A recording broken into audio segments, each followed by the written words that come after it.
먼저 감사라는 제목으로 오늘 시간에 말씀 생각하며 은혜를 나누고자 합니다. 여러분, 세상을 지금까지 살아오시면서 이런 생각 가지실 때가 있을 것 같습니다. 세상 마음대로 됩니까? 안 됩니까? 안 됩니까? 이게 미국에서 만든 농담 같은데 버전이 여러 가지가 있어요. 10가지 공통점, 5가지 공통점, 3가지 공통점이 있는데 이런 농담이 있습니다.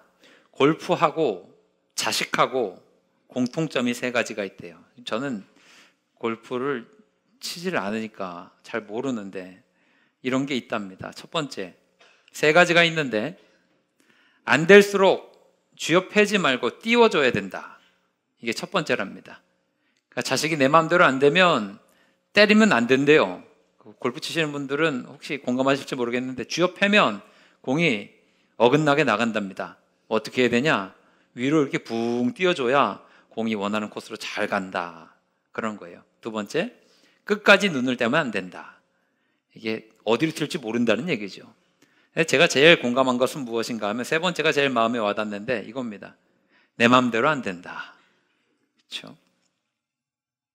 골프하고 자식만 그렇겠습니까? 여러분, 저는 인생이 다 그렇다고 생각합니다. 우리가 인생을 살아갈 때 내 마음대로 뜻대로 안 되는 것들이 참 많습니다. 그러니까 마음대로 안 되는 게 인생인 것 같아요. 잘 보면 여러분이 원하는 상황, 그러니까 예를 들면 이런 거죠. 가난하기를 원하는 사람이 누가 있겠습니까? 재정적으로 압박을 받기를 원하는 사람은 아무도 없을 것입니다. 병들기를 원하는 사람이 있을까요? 정말로 큰 수술을 해야 되는 큰 병에 걸리거나 내 마음대로 내 몸이 움직여지지 않는 상황이 있다면 이걸 원하는 사람이 누가 있겠습니까? 관계의 갈등을 원하는 사람이 세상에 어디 있습니까? 모든 사람과 화목하고 아름다운 관계를 만들어 나가며 나아가고 싶은데 이 갈등 때문에 힘들어하는 경우도 생깁니다. 사랑하는 사람과 이별을 해요. 누가 이것을 원합니까? 아무도 원하지 않습니다. 오늘 본문 말씀처럼 바울이 그렇죠. 감옥에 들어가기를 원하는 사람이 세상에 있겠습니까? 감옥에 들어가기를 원하는 사람도 없을 것입니다.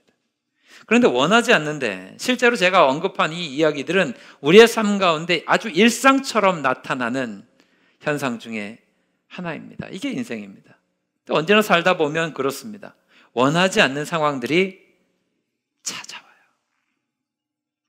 오늘 사도행전 16장 말씀을 함께 본문으로 생각하며 은혜를 나누는데 지금 바울이 이런 일을 경험하고 있습니다. 바울이 감옥에 들어갔습니다. 심지어 매도 맞았습니다. 책구에 매임을 당했습니다. 이걸 바울이 원했는가 하면 원하지 않았습니다. 심지어 하나님의 말씀 앞에 순종의 걸음을 걸으면서 여기까지 왔는데 감옥에 들어가고 억울하게 누명 쓰고 매를 맞고 착고에 매였습니다. 그런데 오늘 우리가 주목해 보아야 될 것은 내가 원치 않는 상황이 펼쳐졌는데 이것들을 어떻게 받아들이고 어떻게 대응하느냐, 이게 완전히 모든 결과물을 다르게 만든다라고 하는 것을 오늘 설교를 통해서, 오늘 본문 말씀을 통해서 알게 되는 거죠. 신앙은요, 나타나는 현상보다 반응이 중요합니다. 여러분의 삶 가운데 어떤 상황이 펼쳐지더라도 오늘 본문 말씀 속에 바울과 실라가 가졌던 믿음의 태도를 잘 고수하실 수 있기를 주님의 이름으로 축원합니다. 사도 바울은요, 데살로니가전서 5장 16절에서 18절 말씀 속에서 정말 유명한 선언을, 위대한 선언을 했죠. 뭐라고 이야기했어요? 항상 뭐 해야 돼요? 기뻐해야 돼요. 쉬지 말고 뭐 해야 돼요? 범사에는요, 이게 중요합니다. 범사예요. 모든 일에 항상 뭐가 들어가야 돼요? 감사가 들어가야 돼요. 그 이야기를 했던 것과 똑같이 바울이 지금 그 모습을 우리에게 보여주고 있습니다. 감옥에 갇혀 있지만 하나님을 찬양하고 하나님께 감사하고 하나님이 하실 일들을 기대하는 모습을 오늘 우리는 사도행전 16장 말씀을 통해서 보게 됩니다. 그래서 오늘 우리가 생각해 볼, 함께 나눌 설교의 주제는 이 감사하는 믿음이 중요하고 이 바울이 보여주는 감사하는 삶을 살아가야 되는데 도대체 누가 감사할 수 있는가? 설교를 통해서, 성경 말씀을 통해서 우리는 수도 없이 감사해야 됩니다. 감사해야 됩니다라고 하는 이야기를 계속해서 들어왔는데 도대체 어떤 사람이 어떤 마음의 자세, 어떤 믿음의 자세가 있어야 감사할 수 있는가? 오늘 생각해 볼 주제입니다. 특별히 우리는 결실의 계절을 맺고 있고 다음 주는 추수감사 주일로 하나님께 영광 돌립니다. 그러니까 이때에 이 말씀의 주제만큼 우리에게 딱 합당한 주제는 없는 것 같아요. 저는 바라기는 여러분의 삶이 어떤 정황이든지 늘 주님께 감사하실 수 있는 믿음 되시기를 바랍니다. 감사로 하나님을 영화롭게 하는 자는 하나님께서 그것들을 기억하시고 놀랍게 채워주시는 역사가 있는 것을 믿으시기 바랍니다. 그러니까 감사하는 인생이 복된 거예요. 내 삶의 모든 것들을 주신 하나님의 은혜를 기억하며 하나님 내가 이렇게 감사드립니다. 영광 돌립니다. 전심전력하여 주님께 영광 돌리고 감사하는 것 하나님께서 기쁘게 받으시고 변화시켜 주십니다. 어떻게 해요? 오늘 말씀 속에 사도 바울이 감옥에 갇혔지만 찬양하고 감사했을 때에 메인 것이 풀려지고 옥문이 열릴 뿐만 아니라 사도 바울의 본래 목적 원하는 거였던 영혼 구원의 역사가 거기로부터 일어나게 되었다라고 하는 것이죠. 자, 그러면 감사하는 인생이 복되고 감사해야 되는데 어떤 사람이 감사할 수 있는가? 첫 번째, 현실을 받아들이는 사람이 감사의 삶을 살아갈 수 있습니다. 이 사실은 너무나 중요합니다. 여러분 마음 가운데 꼭 품으셔야 돼요. 원망이 많은 분들 있지요. 불평을 자주 하시는 분들을 보게 됩니다. 그런 분들의 공통점이 무엇인가 하면 현실을 부정해요. 현실 부정적인 사람들이 좀 많아요. 그러니까 어떤 마음인가 하면 내게 주어진 현실을 받아들이질 못해요. 그러니까 막 화를 내고 분노를 하고 때로는 막 이렇게 불평을 하고 하나님 실수하신 거라고. 하나님 지금 나한테 이러시면 안 되는 거 아니냐. 하나님 좀 실수하신 것 같다. 그러면서 어떻게 하냐면 현실을 받아들이지 못하니까 어떻게든지 이 상황을 바꿔보려고 막 발버둥을 칩니다. 그러니까 예를 들면 내 사랑하는 남편이 있어요. 남편이 이걸 받아들이지 못하겠어요. 그럼 어떻게 하죠? 바가지를 긁기 시작하는 거예요. 어떻게든지 바꿔보려고. 내 자녀가 내 뜻대로 되지 않아요. 이러면 어떻게 하죠? 받아들이지 못하겠는 거예요. 어떻게든지 변화를 만들어내려고 막 계속해서 하는 겁니다. 또 심지어는 내 아내가 좀 그래요. 그러면 어떻게 해요? 어떻게든지 변화시켜 보려고 애를 씁니다. 그런데 여러분 다 경험해 보셨잖아요. 바뀝니까? 안 바뀝니까? 안 바뀌어요. 근데 여러분 생각해 보십시오. 여러분은 바뀝니까? 안 바뀌죠. 우린 다 알잖아요. 나도 안 바뀌는데 어리석게도 누군가를 자꾸 바꿔대려고 계속해서 무언가를 좀 노력을 합니다. 근데 여러분, 지혜는요, 그 누구일지라도 그래요. 그 사람을 먼저 바꾸겠다라고 하는 생각부터 좀 내려놓으십시오. 왜냐하면 그 생각 가지고 가면요, 실패할 가능성이 너무 높습니다. 그러니까 내가 해도 안 되는 걸, 나한테도 안 되는 걸 누구를 그렇게 강요합니까? 그러니까 이걸 받아들이지 못하고 이 생각을 계속해서 고수하려고 하다 보니까 갈등 생기고 인생이 점점 피곤해지는 거예요. 그거 아니면 이제 사람이 아니면 환경이죠. 어떻게든지 환경을 바꿔보려고 이리저리 옮기고 이렇게 한 직장도 그렇고 뭐도 그렇고 다 바꾸려고 해요. 흔들리는 갈대가 됩니다. 절대로 그걸로 해결 안 됩니다. 그렇게 하는 사람들의 마지막 이야기가 뭔가 하면 내가 할 수 있는 거 다 해봤다. 할 수 있는 거 다 해봤는데 어떻게 하나님 나한테 이러시냐. 이렇게 이야기합니다. 그렇게 하지 마십시오. 어떻게 해야 돼요? 변화를 추구하실 게 아니라요. 사실은 그냥 감사하면 돼요. 할렐루야. 믿으시기 바랍니다. 그러니까 내게 주어진 현실을, 그래서 감사하려면 내게 주어진 현실을 받아들이고 감사할 때 오히려 변화는 그렇게 나타나는 거예요. 때로는 내가 기대하지 않았던 뜻밖의 변화가 받아들이고 감사하면 나타난다라고 하는 거죠. 이런 예는 너무나 많아서 이런 비슷한 예들은 한두 번씩은 다 들어보셨을 텐데 어떤 여자 집사님이 계셨어요. 혼자 신앙생활 열심히 해요. 남편은 교회 다니자 그래도 그렇게 말을 듣지 않아요. 거기다가 이 남편은 그렇게 술을 좋아하네요. 그러니까 늘 이렇게 바가지를 긁습니다. 술 좀 그만 먹어라. 술 먹고 들어오지 말아라. 일찍 좀 들어와라. 나와 같이 교회를 좀 가자. 교회를 가자. 이야기해도 듣지를 않는 거예요. 하나님 앞에 오랫동안 기도하는데 응답을 받지 못해요. 그러다가 어떤 한 주에 저와 같은 제가 하는 설교를, 비슷한 류의 설교를 들은 것 같습니다. 이 집사님이 목사님의 설교에 은혜를 받았어요. 목사님의 설교의 내용은 무엇인가 하면 그냥 먼저 좀 감사하라고.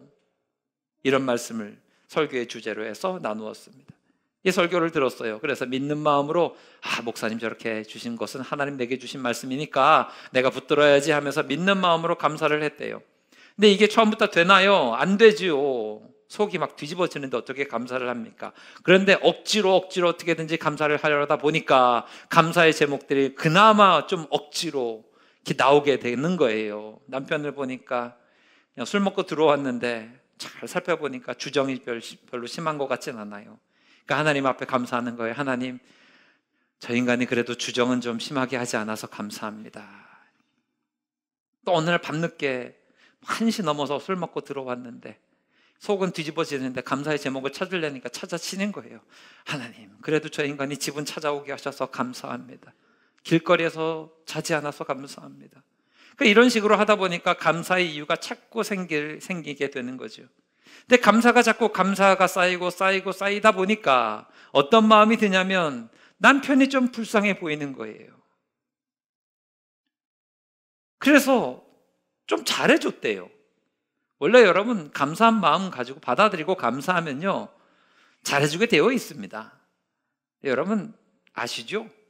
갑자기 잘해주면 어때요? 이상하죠? 남편이 이상한 생각이 드는 거예요. 여자가 그 집에서 아내가 좀 잘해주면 뭔가 좀 이상하단 말이죠. 야, 이거 왜 이래 잘해주나? 혹시 생명보험 들었나? 이런 생각이 드는 겁니다. 왜 이렇게 나한테 잘해주냐? 물어봤답니다. 왜 이렇게 나한테 잘해주냐? 근데 집사님이 평상시에 이 생각을 한 건 아닌데 물으니까 갑자기 속에서부터 떠오르는 말이 이렇게 쏟아나온 거래요. 준비된 말은 아니었는데 이렇게 이야기를 했대요. 내가 보니까 당신이 바뀔 것 같지 않아서 내가 바가지 긁는 건 그만두겠다. 그래서 보니까 이렇게 평생을 술 마시면서 이렇게 마음대로 살다가 그러면 곧 죽을 건데 죽으면 지옥 갈 건데 불쌍한 마음이 안 들겠냐. 지금도 당신 지금 술병 나서 누워있는데 이 땅에서 살면서 술병 나서 고생, 죽으면 지옥 가서 고생, 얼마나 불쌍하냐. 잘해줄 사람이 나밖에 없는 것 같다. 그래서 내가 당신한테 잘해줘야 되겠다. 이런 얘기를 했대요. 그러니까 남편의 마음이 확 돌아서더래요. 그럼 고생을 안 하려면 어떻게 해야 되는데 나랑 같이 교회를 가면 된다고. 내가 그까짓 건 나가주고 말지. 이렇게 됐다는 거죠. 이런 비슷한 류의 이야기는 너무나 많은데 이게 많은 이유가 있어요. 이게 맞는 이야기 같아요. 여러분 뭘 바꿔보려고 집착하지 마십시오. 좀 객관화시켜서 좀 한 걸음 떠나 있으면 해결될 때가 있습니다. 뭘 풀려고 그러면 어떤 때는 더 꼬이잖아요.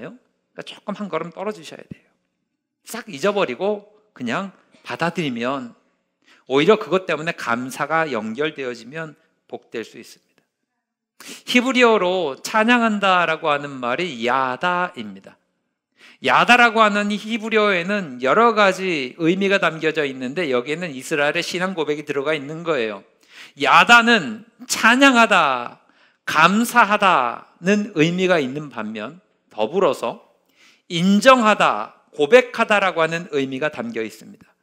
그래서 찬양과 감사와 인정 이런 것들은 다 연결되어 있는 거예요. 한 단어 안에 그 의미가 들어가 있다라고 하는 것은요. 그러니까 이스라엘의 신앙 고백인 거죠. 감사와 연결되는 게 뭐예요? 찬양인 거예요. 또 감사와 연결되는 게 뭐예요? 인정이라고 하는 거예요. 그러므로 여러분 생각해 보십시오. 감사는 언제 나옵니까? 인정하고 받아들일 때 나옵니다. 이게 왜 어떻게 이렇게 연결되는가를 잘 들어보세요. 이 신앙 고백은요 이렇게 나와요. 하나님은 우리의 창조주이십니다. 믿으십니까? 우리는 어떤 존재예요? 피조물이에요. 할렐루야. 하나님은 우리를 지으시고 우리는 지음받은 존재예요. 그러면 지음받은 존재는 가치를 만들어낼 수가 없습니다. 모든 가치는 하나님이 만들어내시는 거거든요. 피조물은 어떤 존재예요? 받아들이는 존재예요. 하나님이 지으신 세상, 이런 가치가 있는 세상을 하나님이 지으셨고 우리는 그 가운데 이렇게 보냄을 받아서 하나님이 여기에서 내 사명을 감당해라 라고 하신 것들을 보내주시면 받아들이는 존재라고요. 그래서 제가 자주 강조하잖아요. 좋은 믿음의 사람이 되기 위해서는 뭘 잘 하셔야 돼요? 받아들이는 걸 잘하셔야 돼요. 수용성이 좋으면 이게 믿음이 좋은 거라고 누누이 강조하잖아요. 요한복음 1장 12절에 보게 되면 수용한다라고 하는 것을 뭐라고 이야기해요? 영접하는 거라 그래요. 영접하는 자, 영접한다라고 하는 것이 동의어가 뭐예요? 그 이름을 믿는 거예요. 믿음이라고 하는 것은 영접하고 받아들이는 거예요. 영접하고 받아들이면 그것이 믿음인데, 그래서 하나님 주신 선물이 뭐예요? 하나님 자녀가 되는 권세를 주셨어요. 피조물인 우리는, 하나님의 자녀인 우리는 뭐 해야 돼요? 그래서 믿음으로 받아들여야 돼요. 하나님의 것을 잘 받아들이면 승리하는 거라고요. 이것을 조금 더 쉽게 예레미야서나 로마서 같은 데서는 그릇으로 설명을 합니다. 그릇이 뭐예요? 그릇 자체는 가치를 만들어내지 못해요. 담는 거에 따라서 달라지는 거예요. 밥을 담으면 뭐가 돼요? 밥그릇이 되는 거예요. 국을 담으면 무슨 그릇이 되는 거예요? 국그릇이 되는 거예요. 물을 담으면 무슨 그릇이 돼요? 물그릇이 되는 거예요. 수용성을 제일 잘 보여주는 표현이 그릇입니다. 그래서 사도행전 9장 15절에서도 사도 바울을 택하시고 부르셨을 때 하나님이 이렇게 이야기합니다. 아나니아를 통해서 이스라엘 자손들에게 내 이름을 전하기 위하여 택한 나의 뭐예요? 그릇이에요. 그릇이 되어야 돼요. 이걸 인정하고 받아들이면 감사가 너무 쉽습니다. 바울을 좀 생각을 해볼게요. 오늘 말씀 속에서. 바울은요, 오늘 말씀에 빌립보 지역으로 오기 전에 하나님 앞에 간절히 기도했습니다. 뭘 기도했어요? 선교지를 놓고 기도했어요. 하나님, 제가 어디로 가야 하는지 하나님 알려주시기를 원합니다. 그런데 제가 아시아를 품고 기도하고 있습니다. 아시아 땅이 아무래도 세계적으로 핫한 플레이스고 사람들도 많고 거기에 문화들도 막 융성하다 하니까 그곳에 가서 내가 복음을 전하기를 원합니다 라고 하면서 기도를 했는데 하나님이 응답을 안 해주시는 거예요. 그러다가 하나님께서 마게도냐인의 환상을 보여주시죠. 그리고 마게도냐인의 환상을 보고서 어디로 갔어요? 유럽으로 가는 거예요. 내가 원하는 것은 아시아지만 하나님이 가라 하셨으니 아멘하고 갔어요. 첫 번째 유럽으로 가서 들어갔던 도시가 어디예요? 빌립보. 오늘 말씀에 나오는 그 자리예요. 빌립보로 순종하고 갔습니다. 그런데 현실은 어때요? 감옥에 갇혀요. 매를 맞아요. 착고에 매여요. 말이 안 되잖아요. 이걸 받아들이지 못하는 사람은 하나님을 향해서 뭐라 그럴까요? 항의를 해야죠. 하나님, 이게 뭡니까? 이 말이 안 되지 않습니까? 가라면서요. 갔잖아요. 전하라면서요. 전했잖아요. 내가 언제 여기 온다 그랬습니까? 아시아 간다 그랬지. 굳이 그런데 왜 여기까지 끌고 와서 사람들에게 억울하게 누명 쓰고, 그리고 귀신 쫓아냈더니 그것 때문에 막 억울하게 누명 쓰고 감옥에 들어가는데 들어가기 전에 음신 두들겨 맞고 온몸에 막 상처 투성이에다가 발과 손을 착고에 매어서 불편하고 이 감옥도 너무나 어렵고 힘들고, 아니 복음을 증거하라면서요. 그러면 풀어줘야 복음을 증거하지. 풀어줘야 증거하지. 감옥에 들어가게 했으면 이거 어떻게 복음을 증거합니까? 이렇게 이야기할 수도 있는 모든 여건들이 다 펼쳐져 있습니다. 바울은요 달라요. 그런데 어떻게 해요? 하나님이 주신 현실을 먼저 받아들여요. 그냥 우리가 흔하게 조금 믿음 있어 보이는 말 있잖아요. 아예 하나님이 무슨 뜻이 있으시겠지, 이런 말조차도 안 해요. 그냥 내 지금 눈앞에 펼쳐지는 상황이 모순 덩어리 같은데 진짜 답도 없고 해결 어떻게 해야 될지도 모르겠는데 그냥 있는 자리에서 그냥 받아들여요. 그리고 뭘 해요? 감사하고 찬양해요. 저는 여러분에게 동일하게 권면합니다. 오늘 설교의 이야기가 여러분에게 어떤 분에게는 잔혹하게 들리실 수도 있을 것 같아요. 목사님이 내 사정을 잘 몰라서 그래요. 어떻게 그걸 받아들입니까? 어떻게 지금 이 상황을 어떻게 품습니까? 어떻게 그 사람을 내가 품습니까? 어떻게 이런 일들을 내가 품어갑니까? 마음에 상처도 있고 인생도 힘들고 어렵고. 그런데 바울도 그랬다니까요. 여러분에게 동일하게 권면합니다. 힘들고 어렵고 그럴 때 너무 현실을 묵상하려고 애쓰지 마십시오. 너무 현실을 바꿔보려고 애쓰지 마십시오. 방향만 올바르면 그냥 거기서 감사하고 좀 버티시는 인내의 믿음도 있으시기를 바랍니다. 이게 감사의 첫걸음이에요. 현실을 좀 받아들이세요. 그 다음부터는 방향이 올바르고 내가 믿음으로 가면 한 걸음 한 걸음 걸어가면 돼요. 저는 새벽 예배 마친 다음에 운동을 이렇게 시간 날 때 간다 그랬잖아요. 일주일에 한 3번은 가려고 합니다. 운동을 피트니스 클럽 가면 주로 제가 하는 운동은 러닝입니다. 꽤 오래 했어요. 10년도 넘게 한 것 같아요. 요즘에는 딱 정해놓고 하는 루틴이 있습니다. 40분을 속도 9.5로 해서 딱 정속으로 40분을 뛰면 약 8.7km에서 9km 정도를 왔다 갔다 뜁니다. 그거를 뛰는데 한 15분에서 20분 넘어가면요, 여러분, 숨이 턱턱 막힐 때가 있습니다. 컨디션 좋을 때는 그냥 뛰는데 진짜 힘들 때는, 어떤 날은 피곤하고 지치고 힘들면 한 15분 넘어가면 도저히 뛰기 힘들 때가 있어요. 숨이 턱턱 막히고 속에서는 그만하고 싶다, 그만 뛰어야지 라고 하는 마음이 들 때가 있습니다. 그럴 때요, 여러분, 멀리 보면 못 뛰겠더라고요.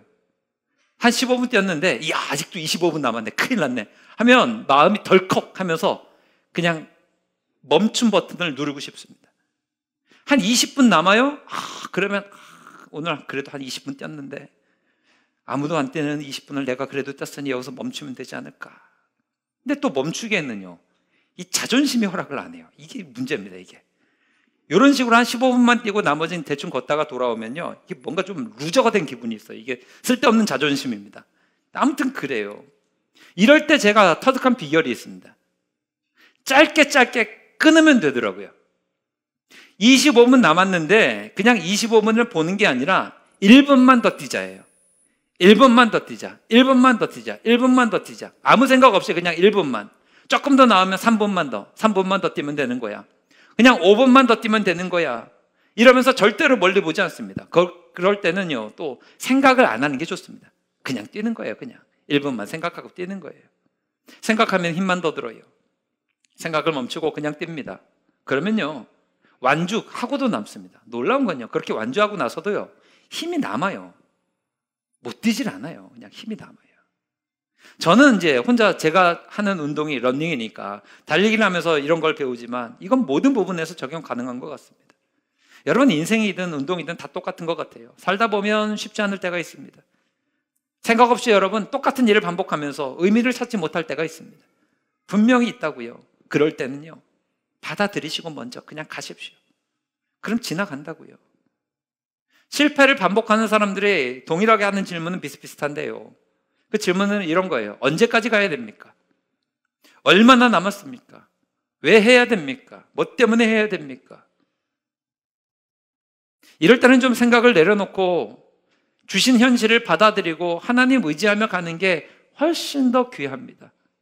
오늘 저는 여러분들의 삶 가운데 어떤 현실이 펼쳐졌는지 정황을 다 알지는 못하나 하나님이 여러분을 향한 계획이 있으셔서 주신 은혜임을 알고 먼저 인정하고 받아들이고 하나님 의지하면서 나아가시길 주님의 이름으로 축원합니다. 이게 감사할 수 있는 첫 번째 조건이에요. 그냥 감사는 뭐 좋은 열매가 일이 있고 이런 건 그냥 감사할 수 있는데 힘겨운 상황에서의 모습입니다. 두 번째는요, 그렇게 현실을 받아들이고 뭘 하셔야 되냐면 먼저 감사하셔야 됩니다. 지금 바울과 실라가 감옥에 갇혀 있잖아요. 25절 말씀을 보게 되니까 감사하고 찬양하는 장면이 나옵니다. 이거 상황이 바뀌지 않았는데 이미 감사 찬양을 하는 거예요. 먼저 감사한 거라고요. 벗어나고 나서 감옥에서 나오고 난 다음에 감사 찬양한 게 아니라 미리 먼저 감사한 게 중요합니다. 이건 요한복음 6장에 나오는 오병이어의 사건에서의 기적과 똑같습니다. 예수님께서 오병이어를 가져다가 먼저 축사를 하시죠. 12광주리에 남고 5,000명이 먹고 12광주리에 남은 게 아니라 그 전에 먼저 감사 기도를 드리시고 나서 떼어주니까 5,000명이 장정만 먹고도 12광주리가 남은 거예요. 이거는 성경의 원리입니다. 시편 37편 4절 말씀을 보세요. 함께 읽겠습니다. 시작. 그가 내 마음의 소원을 내게 이루어 주시리로다. 기뻐하는 게 먼저예요. 그 다음에 내 마음의 소원을 들어주시는 거예요. 어떤 근거가 생겨서 하나님께 감사를 드리는 게 아니라 선제적인 감사, 먼저 드리는 감사, 이게 매우 중요하다는 겁니다. 여러분, 요즘에 유튜브 많이 보시잖아요. 유튜브에서 뭐 다른 거 이런 거 보지 마시고요, 어떤 그 도움이 되는 영상이라는 게 있어요. 감동 영상 이런 거 나오는 게 있는데, 흑인 영화배우 유명한데 덴젤 워싱턴 아십니까? 아세요? 예. 덴젤 워싱턴이 굉장히 유명한 배우잖아요. 그런데 이번에 제가 알게 되었습니다. 어떤 알고리즘이 띄워져서 보게 됐는데, 이 덴젤 워싱턴이 예수를 참 잘 믿나 봐요. 2015년도 미국 남부 루이지애나의 뉴올리언즈의 흑인 사립대학, 1930년에 만들어진 아주 유서가 깊은 대학이 있습니다. 딜라드 유니버시티라고. 딜라드 대학에서 졸업식 연설을 이 덴젤 워싱턴이 하게 됐는데, 굉장히 유명한 연설입니다. 이 덴젤 워싱턴이 딜라드 대학교에서 졸업 연설을 하는데 크게 세 가지로 연설을 해요. 첫 번째가 뭔가 하면 하나님을 최우선으로 하라예요. Put God first예요. 하나님이 가장 먼저 되어야 되는 인생을 사십시오라고 졸업생들에게 권면을 하는 겁니다. 그러면서 고백해요. 내가 지금까지 성취한 것은 모두 다 하나님의 은혜이고 어머니와 주변에 많은 기도들이 있었기 때문에 여기까지 이르게 되었다. 위대한 고백이죠. 두 번째 고백은 이것입니다. 권면은 fail big이에요. 크게 실패하라.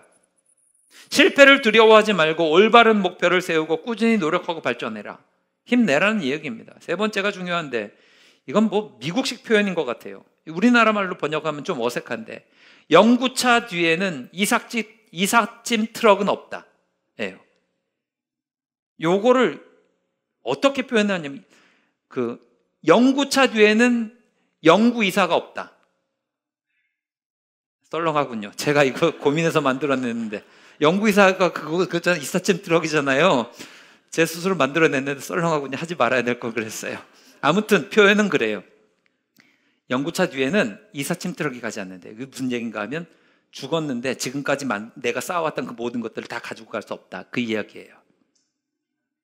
죽으면 아무것도 가져가지 못한다는 얘기예요. 아무리 많이 벌어도 죽을 때 못 가져간다. 중요한 것은 얼마나 많이 가졌느냐가 아니라 이걸로 뭘 하느냐 인데, 특별히 이 세 번째 주제에 관해서 이 덴젤 워싱턴이 이야기할 때 제가 은혜를 받은 건 뭔가 하면 이렇게 권면을 해요. 여러분, 졸업생 여러분, 잠자기 전에 미국 사람들은 실내에서 신발 신고 생활하잖아요. 슬리퍼도 신고. 잠자기 전에 침대에 들어갈 때 슬리퍼를 가장 먼 곳 밑에다 집어넣으래요. 그러면 아침에 당장 일어나서 슬리퍼를 찾아야 되니까 저쪽 끝에 그 침대 맡에 모서리에 있으니까 이걸 주우려고 무릎을 꿇게 된다. 근데 무릎을 꿇게 되었을 때에 무릎 꿇은 김에 뭐 하라냐면 기도해라. 우리로 치면 새벽 기도하는 인생 되라. 그 이야기 하는 거예요. 새벽 기도를 하면서 무릎을 꿇은 동안 뭘 기도하냐? 감사 기도를 하래요. 하나님이 내게 주신 은혜가 있고 지혜가 있고 부모가 있고 사랑하는 사람이 있고 내가 이렇게 평화롭고 번영할 수 있고 이렇게 하는 것들에 대해서 감사 기도를 하래요. 그리고 나서 강조하는 게 뭔가 하면 say thank you in advance. 이걸 우리말로 이야기하면 먼저 감사하다고 하나님께 말씀드려라. 주시기 전인데 in advance에서 먼저 하나님 앞에 감사하다고 땡큐를 하래요.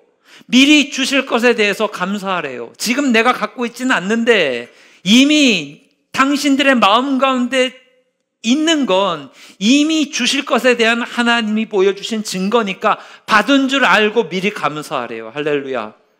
제가 종종 강조하는 거잖아요. 미리 감사하는 감사예요. 이게 덴젤 워싱턴이 여기까지 오게 된 이유였다고. 먼저 감사하니까 그대로 이루어진 인생을 살았다고 후학들에게 그렇게 권면을 하더라고요. 저는 이게 오늘 사도 바울의 모습과 똑같다고 생각합니다. 현실을 받아들이고 하나님께서 이미 주실 것에 대해서 먼저 감사와 찬양을 올려드린 거예요. 사도 바울이 지금 빌립보 감옥에 갇혀져 있는데 찬양을 했어요. 뭘 찬양을 했을까요? 찬양할 상황이 아닌데 영광 받으실 일들을 행하실 하나님께 찬양합니다. 하나님이 나를 이렇게 감옥에 보냈을지라도 이것은 전혀 문제가 되지 않고 하나님만이 높임 받으시고 하나님의 역사를 이루실 것을 믿고 감사하며 찬양합니다. 고백을 드리니까 어떤 일이 벌어져요? 옥문이 열려요. 빌립보 온 목적이 여기서부터 시작되는 거예요. 영혼을 구원하려고 했는데 아무도 믿지 않으려고 했을 때 이 간수가 바울의 전도를 듣고 자기가 믿을 뿐만 아니라 자기 온 가족이 믿어요. 먼저 감사하고 찬양하는 자들에게는 하나님께서 이렇게 옥문이 열리고 만날 자를 만나게 하시고 처음에 원하고 기도했던 그 모든 일들을 이루어 주시는 역사가 있는 것을 믿으시기를 주님의 이름으로 축원합니다. 이미 받은 줄로 알고 먼저 감사로 하나님께 영광 돌리시기를 주님의 이름으로 축원합니다. 저는 압니다. 여러분 가운데 때로는 지금 힘든 길을 걸어가고 계신 분이 있음을 압니다. 여러분들 가운데 마음 아픈 시간을 보내고 계신 분들도 있는 것을 압니다. 힘 빠지고 어렵고 누구에게도 이야기하지 못할 기도의 제목을 품고 가지고 가시는 분들도 있음을 압니다. 그런데 여러분, 하나님께서 여러분 뜻이 있으셔서 여러분에게 그 길을 허락하신 것을 믿으시기 바랍니다. 그 시간을 통해서 여러분을 강하게 만드실 것입니다. 그 시간을 통해서 여러분을 기도하게 만드실 것입니다. 그 시간을 통해서 하나님을 만나게 만드실 것입니다. 그러니 받아들이시고 먼저 하나님께 감사함으로 영광 돌림으로 사도 바울이 빌립보 감옥에서 누렸던 이 놀라운 축복의 역사를 여러분 모두가 누리실 수 있기를 주님의 이름으로 축원합니다.